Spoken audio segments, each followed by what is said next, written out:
former Trump campaign advisor, George Papadopoulos. Remember him? He was finally sentenced yesterday. What did he get? 14 days in prison for lying to the FBI. He's the first former campaign aide to be sentenced in Robert Mueller's Russia probe. But the judge in the case said he didn't believe Papadopoulos lied to help Russia. So where does the probe go from here? Alan Dershowitz is a Harvard law professor emeritus and author of The Case Against Impeaching Trump, and he joins us right now. Good morning. Good morning. Good morning. How you doing? I'm doing great. Good morning. Ed, you want to I thought that, George Papadopoulos was the key to this whole case. At least that's what we first heard. And we don't want to minimize the fact that he lied to the FBI. You should tell the truth to the FBI. We've talked about this with General Flynn and others. But, Professor, a lot of people were claiming months ago that this was going to somehow prove Russian collusion.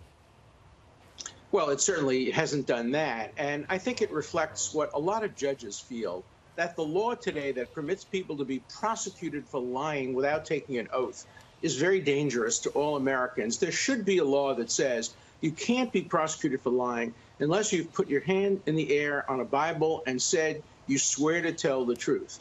The FBI finds it so easy, and the prosecutors find it so easy to just approach somebody, talk to them on the street, ask them a question, get them to tell something which is then contradicted, and suddenly they've committed a felony. So there's a lot of feeling that there's a difference between lying under oath to Congress, lying under oath in front of the grand jury, or telling a fib to somebody who's talking to you, whether an FBI agent or a prosecutor. So I suspect the sentence reflects that. The sentence also reflects the fact that the alleged lie or the lie was not particularly material to the investigation. The claim is it prevented them from interviewing a witness which they might otherwise have been allowed to interview. But the judge, obviously, by his sentence, indicated that he wasn't impressed with that argument, and that's why we have judges.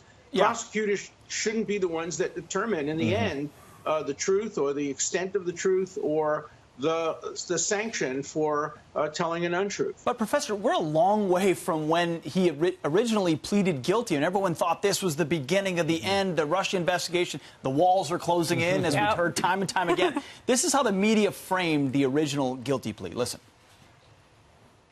Guilty plea from a former Trump campaign advisor named George Papadopoulos. An even bigger bombshell, this time pointing directly to the question of collusion. How is it not collusion when George Papadopoulos is in contact with various people who are promising dirt on Hillary Clinton? Papadopoulos information has the one key word that should frighten everybody in the White House, and that key word is guilty.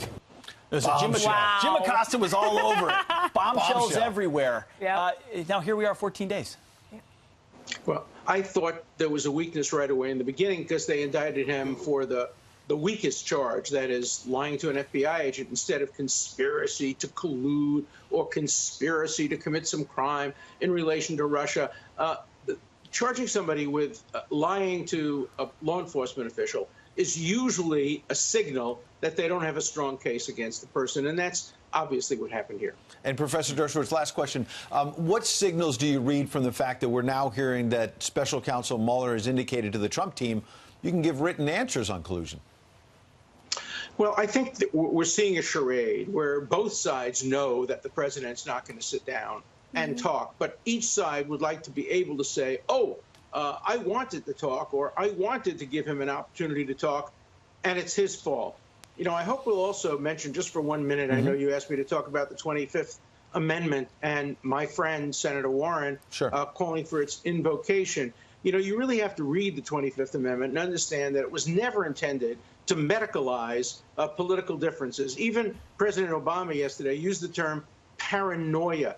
It's very dangerous when we try to psychiatrize political differences. That's not what the 25th Amendment was about. It was about a president who was shot, or a president who was having a psychotic break and didn't know the difference between right and wrong. It was not intended as a substitute for impeachment, and we ought to get off that as soon as possible. Otherwise, we will really, really undercut the important meaning of the 25th Amendment. All right, Professor, thank you for helping us separate fact from fiction as well this morning. Good to have you. Thank you, sir. Thank you.